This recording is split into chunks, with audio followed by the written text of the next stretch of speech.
Welcome, friends. Thanks for tuning in as we tackle your questions about fall COVID vaccines.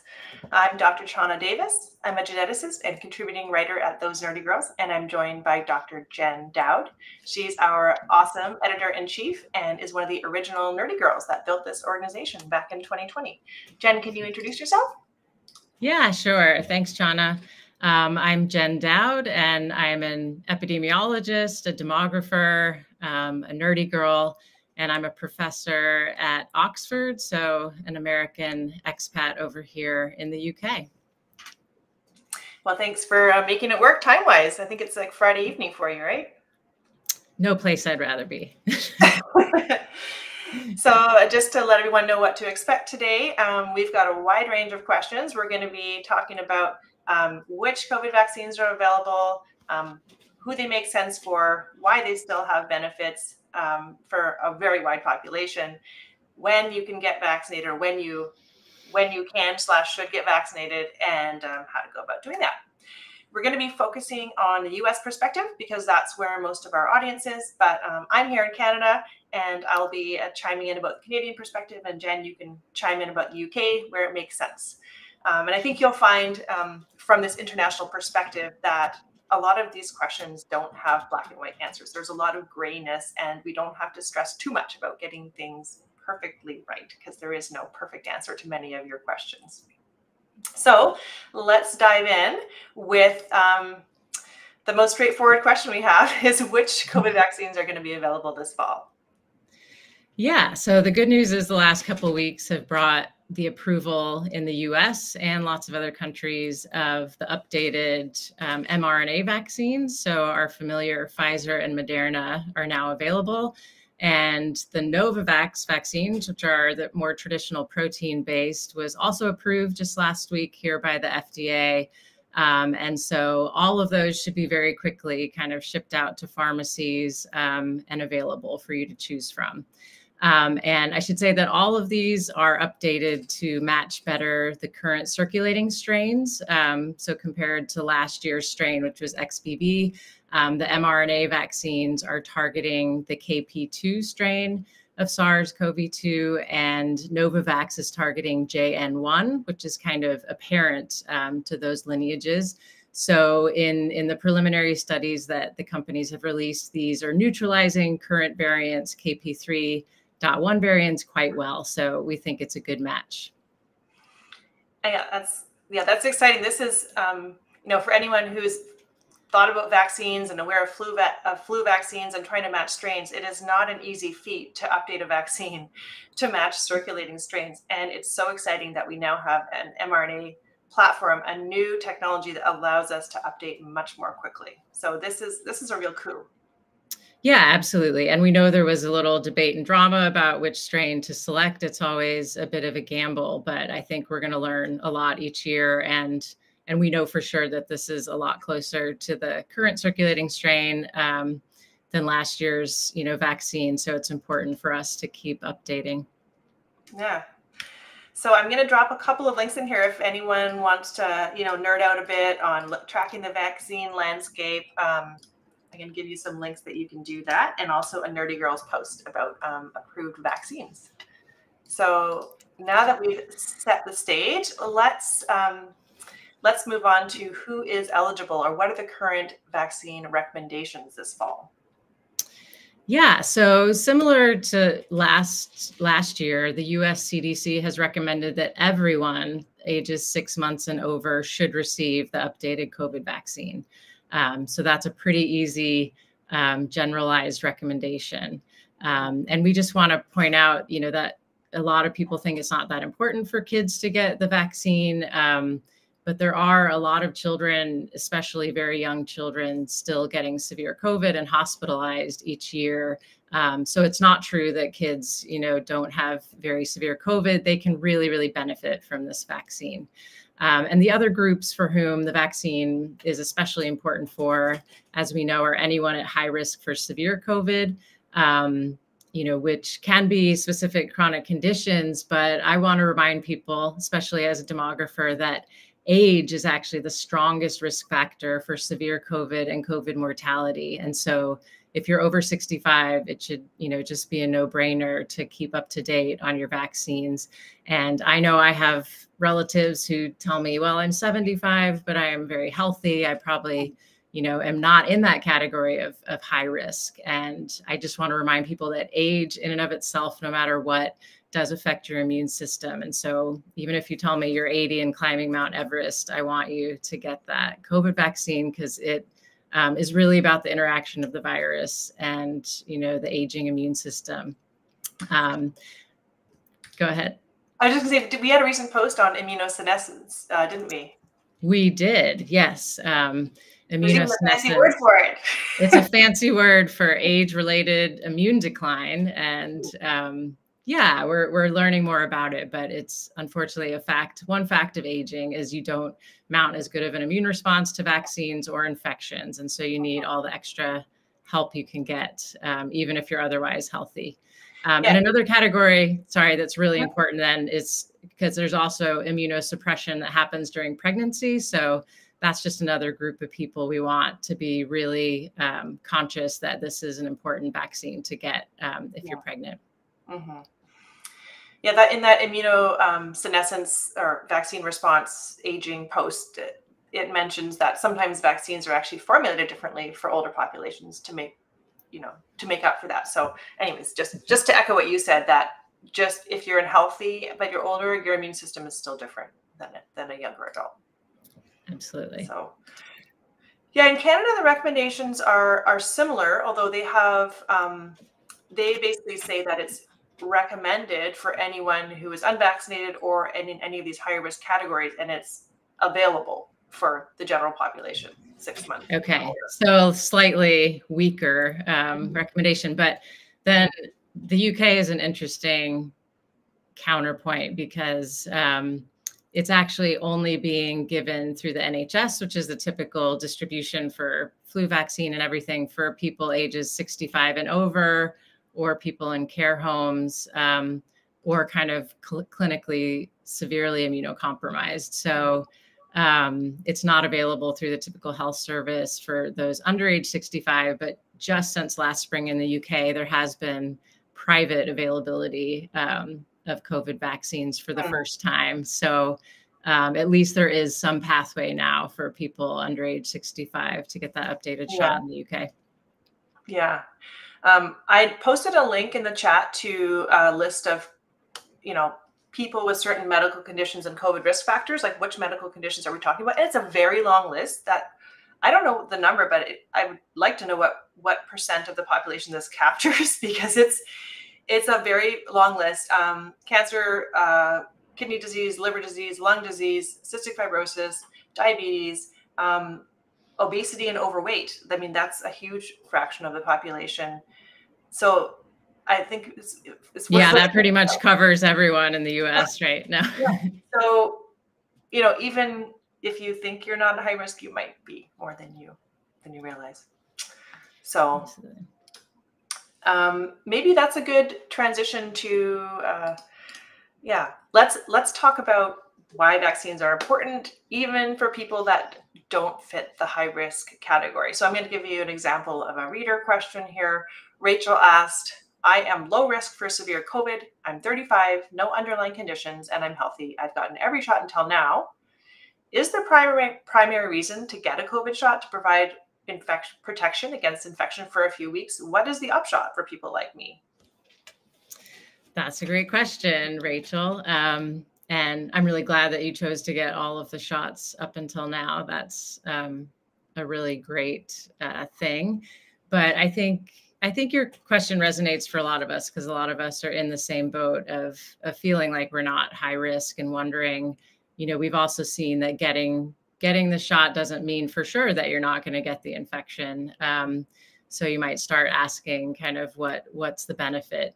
And, I guess I'll give sort of my why personally, as being someone generally in that category, a little bit older than you, Rachel, but still. And my why for why I will get every updated shot that's available to me is first because it does really lower your risk of infection in the short term, and that may be 2 to 3 months. Right now, we might get better vaccines as time goes by and we learn. But COVID infections, as we all know, can be very disruptive to our lives. Besides just feeling really awful, they can disrupt, travel, special events. I think we've all heard a lot of these stories by now. So, even though they're not perfect and don't eliminate the risk of getting that infection, they dramatically reduce it. And so I really value, lowering that chance as much as I can, even in the short term. And then following on from that, if I lower my risk of infection, even for 3 months, that really means I'm lowering the risk that I transmit to anyone around me for that period of time. And, I wish that durability were longer, but I will take it as long as I can get it. And the next reason is really to reduce the severity if I do get infected.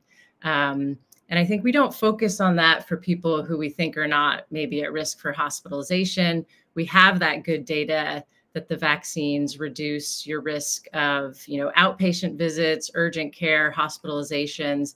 We don't have a lot of data on, what happens to people who are just home feeling sick because, they're not measured as entering the healthcare system.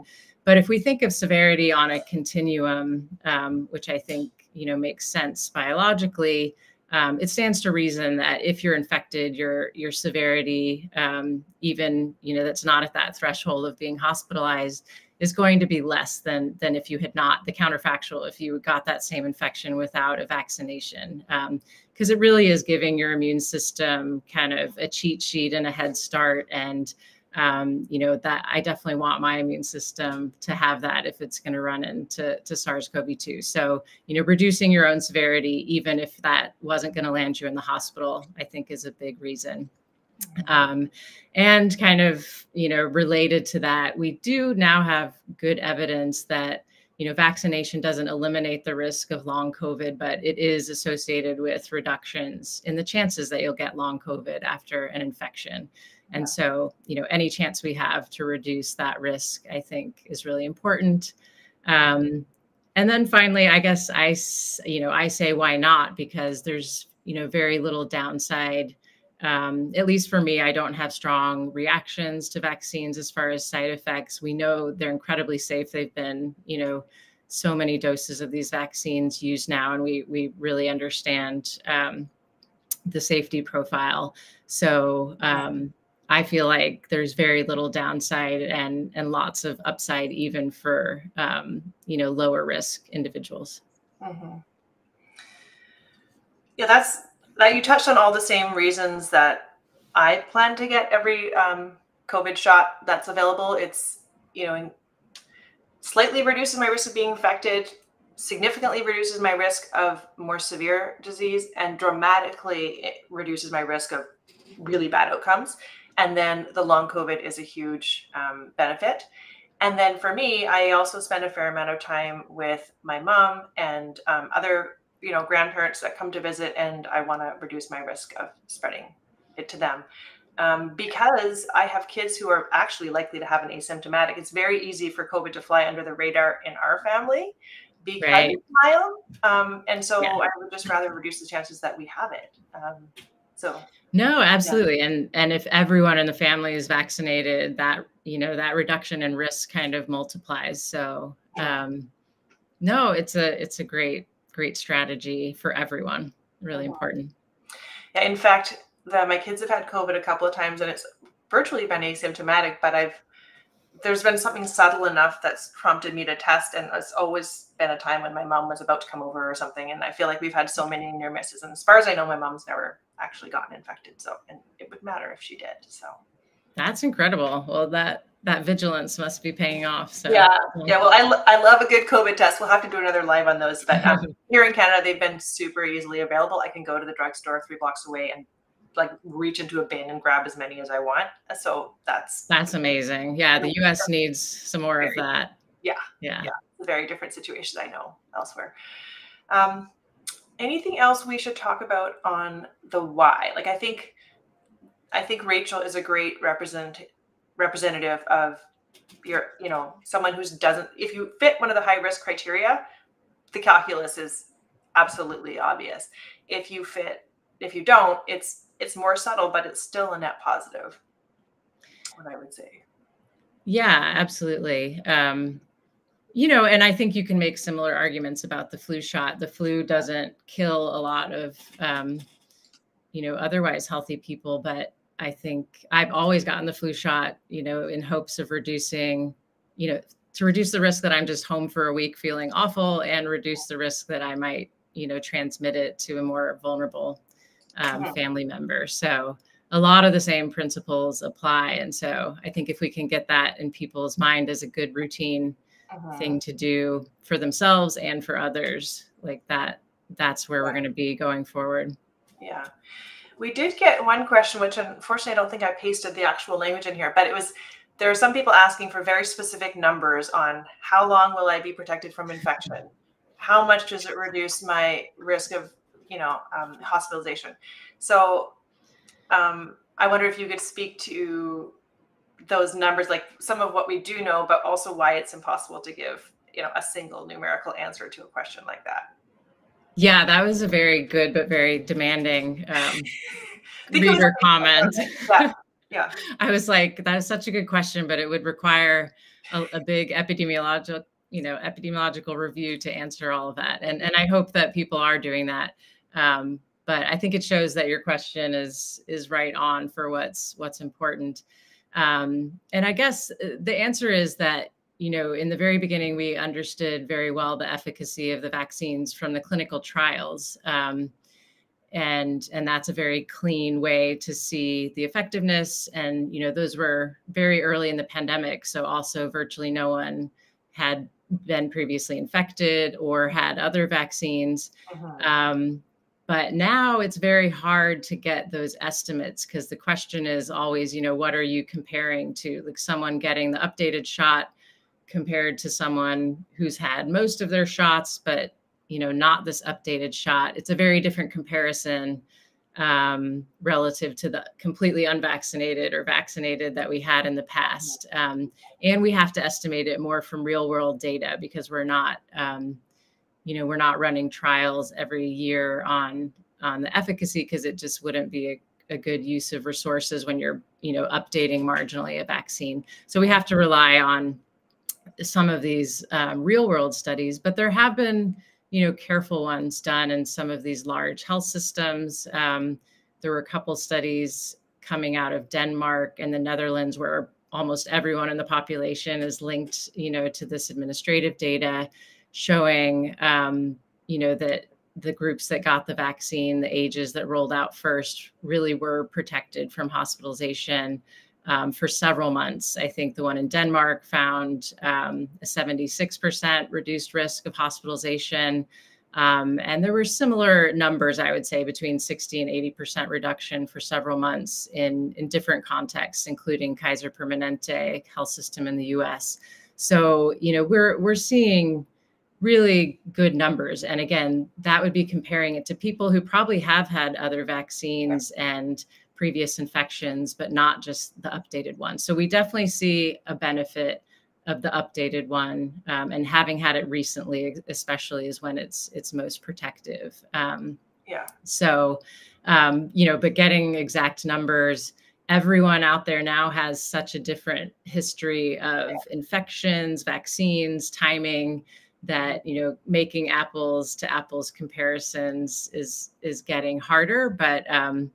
But I really look to some of this real world data each year to see what it looks like. And, the vaccines, and we would tell you, if we saw these studies and there was no additional benefit, it seemed, that would be important. And we would know that we didn't need to vaccinate everyone each year. And that can happen for other vaccines, perhaps, that you don't need as frequently. But we're really seeing that for COVID, it's important to have that recent and updated protection each year. Yeah, on the Health Canada website, there was a one sentence data summary. I don't know exactly what studies they were citing, but they said that the updated vaccines, the last iteration, were estimated to provide 50 to 60% protection against symptomatic disease. So meaning you may get it, but you may not be symptomatic, and 60 to 70% against hospitalization. So those are, Yeah, that's pretty huge, honestly. yeah, and that they just describe that in adults. So I don't know if that's age groups and so on. But anyways, that gives people a rough sense of like you're cutting your risk of symptomatic disease in half, and you're dramatically reducing your risk of hospitalization.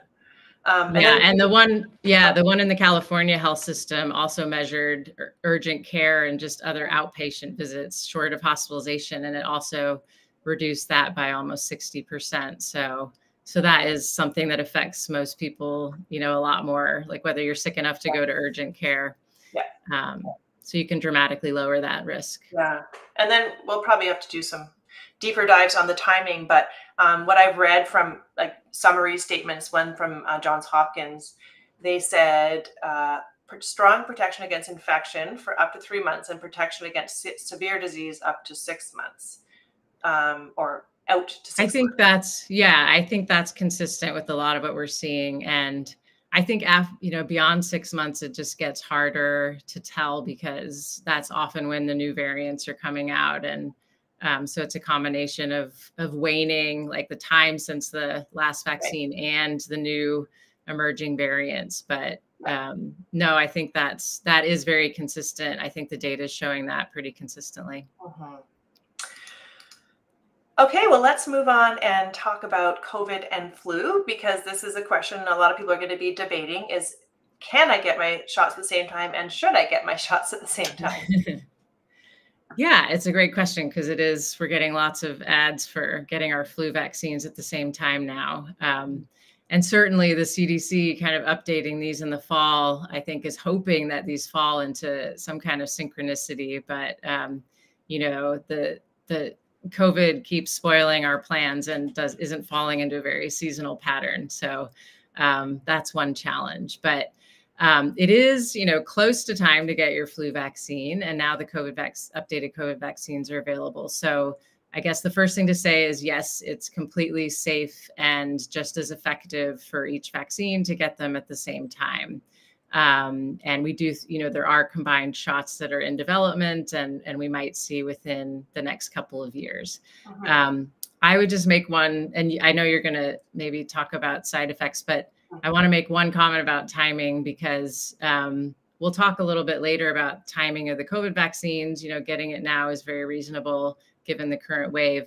But for flu vaccines, we do have a much more predictable flu season. And, there's some people who are concerned about if you get the flu vaccine too early, that protection might wane if we have, that peak season really starting in January through April.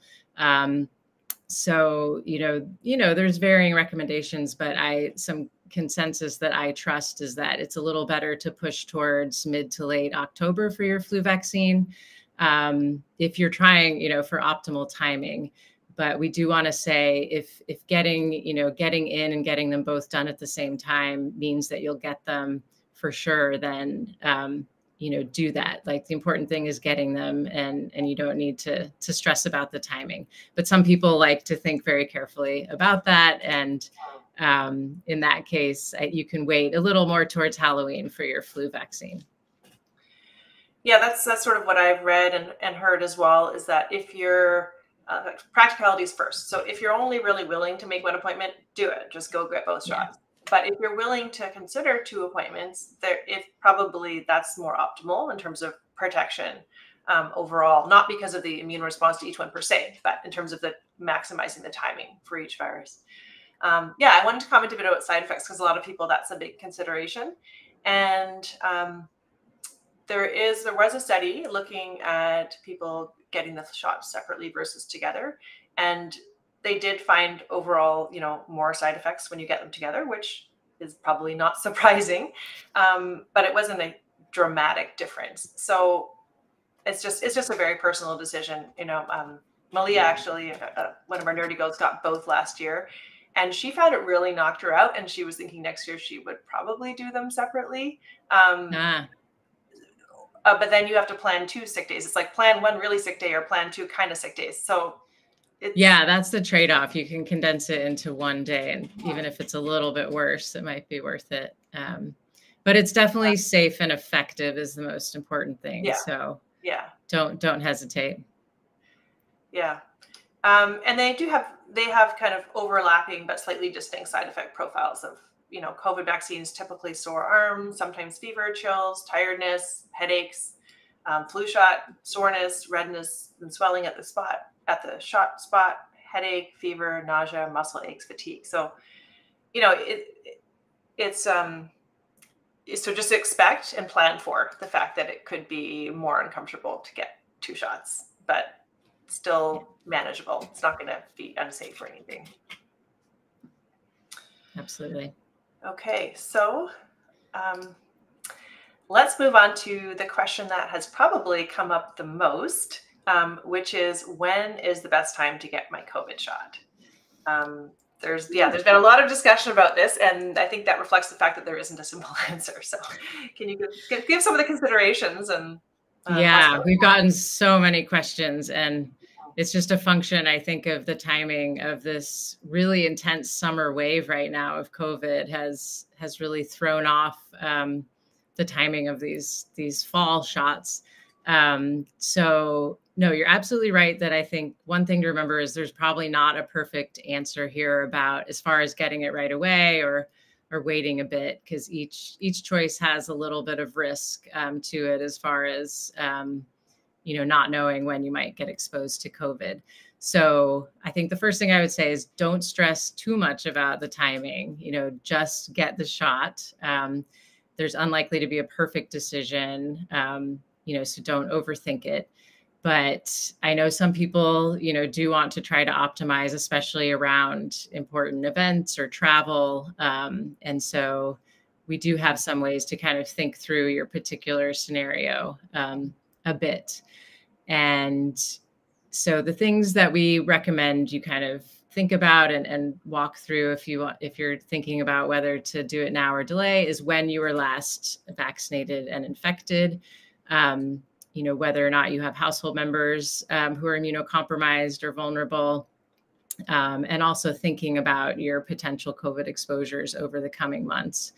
And so just to dive into those in a little more detail, this has been a huge COVID wave this summer in the US and many countries. So I don't know if this is completely accurate, but I saw one estimate that as many as 50% of the U.S. population may have been infected this summer, and so whether it's exactly that, it's a big number, and so there's a decent chance that you've been infected recently, and if that's true, it makes sense to wait a little bit before you get your next vaccine.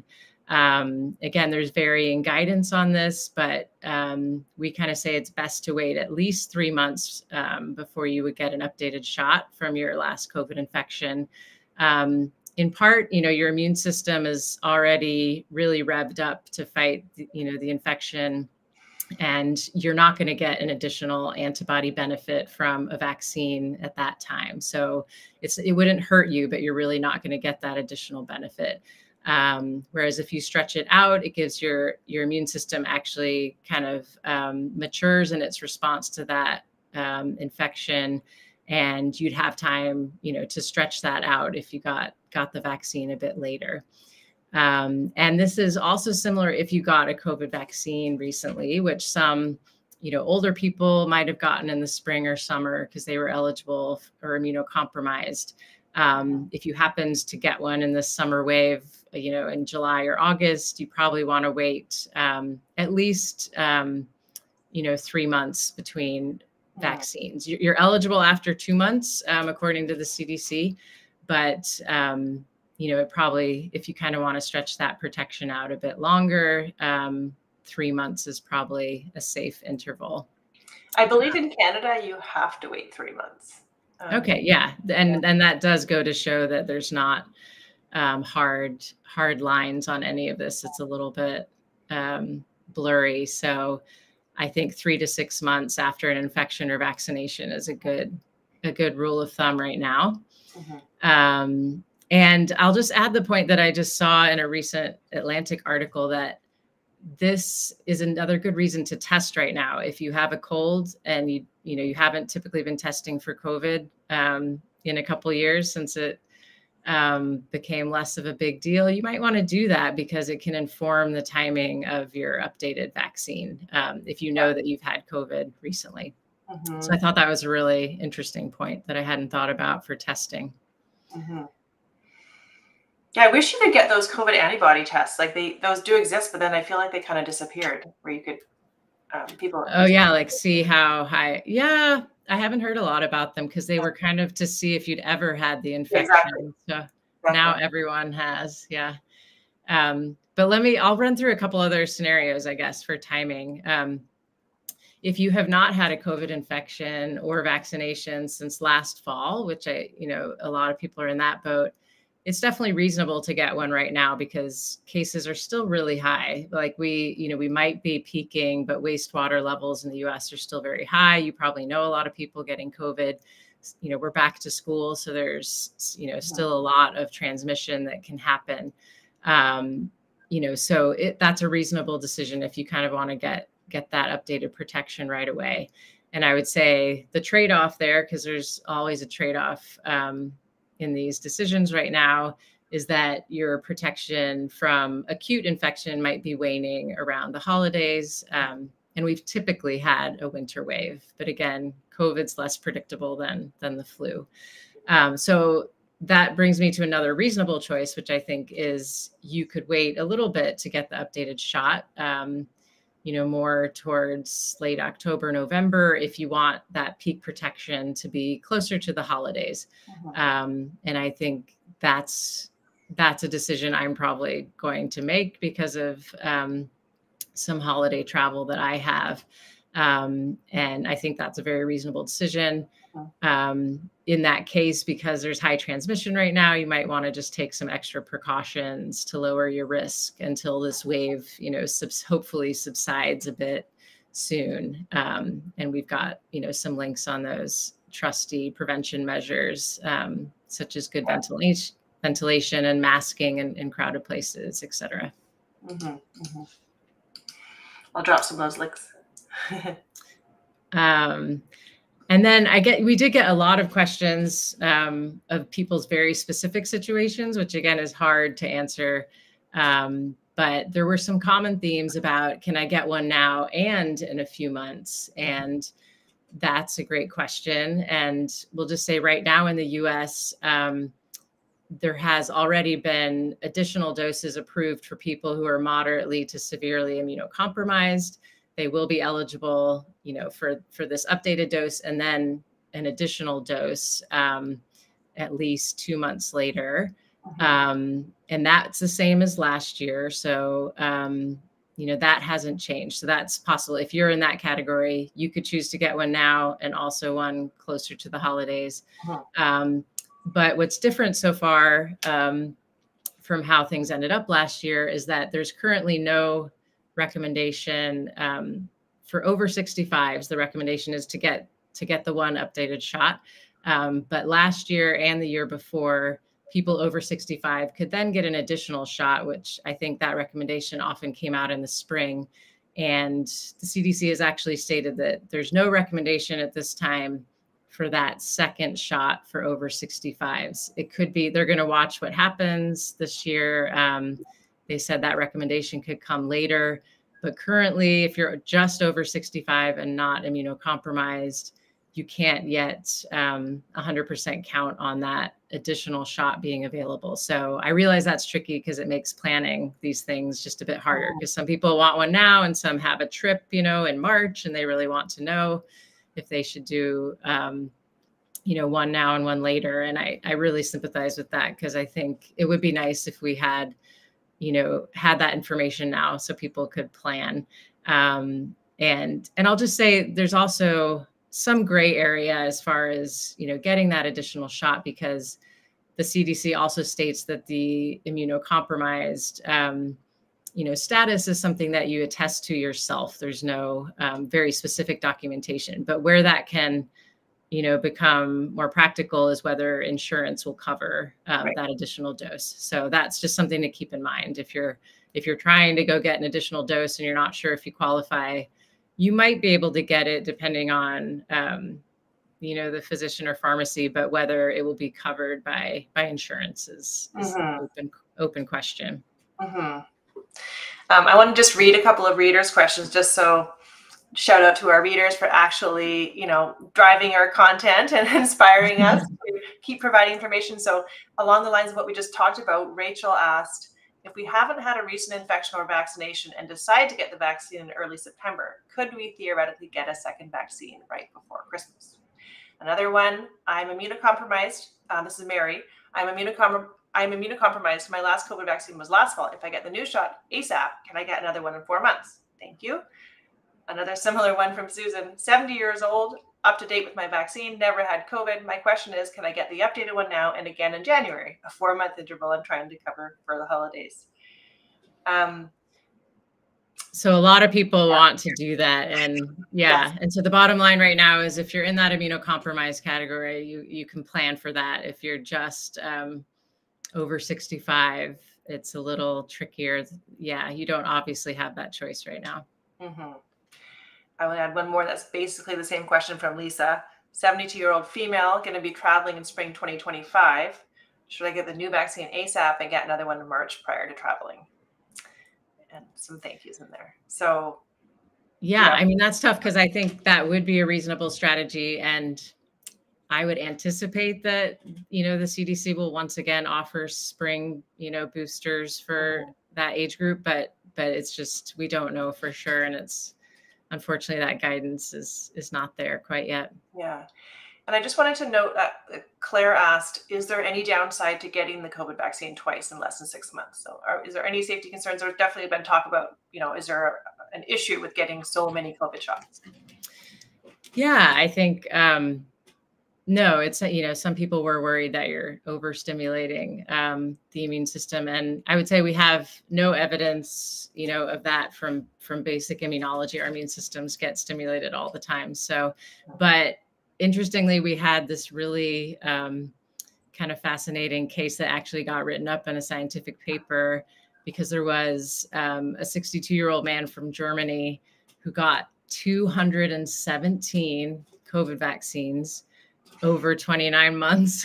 And this was my favorite part of the article. It said for, quote, private reasons. So we don't know exactly why. And he was actually, getting in trouble in Germany for, kind of fraudulently obtaining all of these, but they did drop the charges and instead, asked him if they could look at his blood and see what happened to his immunity. And apparently he was completely fine and was still getting additional, boosts each time he did get a vaccine. There was an elevation. And he had never had COVID up to that point. But so not recommended for 217 doses, but it was an interesting data point that the chances of overwhelming your immune system is low. So anyway, no, I would not worry about getting 2 within 6 months. I just dropped in a link to a Stat News article that interviewed various experts about this whole timing and had some good discussion in there. I was going to say, I can't remember if we mentioned this earlier though, but in Canada here, often there's been a recommendation for like a longer intervals, slightly different guidelines in the States. And part of the rationale is that a longer interval actually does give you a better boost. And the question is how much? So if you waited, 6 months after infection versus 3 months, you'll get probably a stronger immune response, but how much stronger? I think it's more like, I'm nervous about putting up numbers, but I feel like I did look at some of the publications and it's, 10% stronger or something. But if you're thinking from like a public health system perspective, it makes sense to say, oh, well, we can squeeze out, give everyone a 10% boost if we tell everyone to wait another month. It's different from the system's perspective versus individual perspective. Yeah, absolutely. And I think, we're still in very early days with COVID and figuring out the cycling, the time, how often we're going to have big waves. And I really do hope that everything settles down into being more predictable. And then I think we'll be able to help people optimize the timing much better. Yeah. that's the dream anyway. So I think we should close here with a very practical question of how and where do I get a shot? Am I going to have to pay for it? I know the answer is going to vary regionally here, but maybe you can speak to the US. Yeah, I mean, I'm not there physically right now, but no, the vaccines we have heard vaccine appointments are available in the typical places like CVS and Walgreens. And I assume other places, where you've been getting them in the past, they've been shipped out and supply seems good. So, go try to make your appointment. And as far as coverage, because this has changed over the years, these used to be, completely free without any regard to insurance during the emergency authorizations of COVID. But now, it's a little bit different. So the vaccines should be free for most people. They're covered under Medicare, Medicaid, and most insurance policies. So, hopefully that covers a lot of people, but we know that doesn't cover everyone in the US. So we will drop some links for a couple other programs for children under 18. There's a Vaccines for Children program. We also know that local health departments and other kind of local organizations will often try to do vaccine drives and make them more available. And for uninsured adults, last year there was something called the Bridge Access Program run by CDC that covered this, even if you were at a pharmacy like CVS or Walgreens. And, the last we saw on the website, that program only went through August of 2024, and we haven't heard whether that's going to be renewed again. So that's the only kind of question mark. But we hope that you can get the vaccine free in most cases. Mm-hmm. On the CDC website, it says to go to vaccines.org to find local pharmacies offering the vaccine or to contact your local health department. So great. We've dropped links to those as well. In Canada, similar situation. I dropped a link from Health Canada, how to get vaccinated, through your local healthcare system. And COVID vaccines, I'm happy to share, are freely available to anyone in Canada. At least that's what it says. So hopefully everyone can actually physically get access. Is the challenge sometimes. That's great. Yeah. And in the UK, like I said, it'll be free for 65 and over and should be available privately if you're not 65 or over. But I will say the private fee is much less than it is in the US. It was, I don't know, 50 or 60 pounds in my experience. Okay. Well, we are not only out of time, but over time. But I think this is the topic that's been the number one in our question box. So I think it makes sense for us to dedicate extra time to this. So thank you for tuning in. Thank you, Jen, for being here. And if you want to keep up with our content, sign up for our newsletter at thosernerdygirls.substack.com. And you can also browse our archives on the Nerdy Girls website, thosernerdygirls.org. And you can also submit questions there for future Q&As and posts. All right. Thanks, and have a great weekend, Shauna. Yeah, you too. Take care. All right. Bye.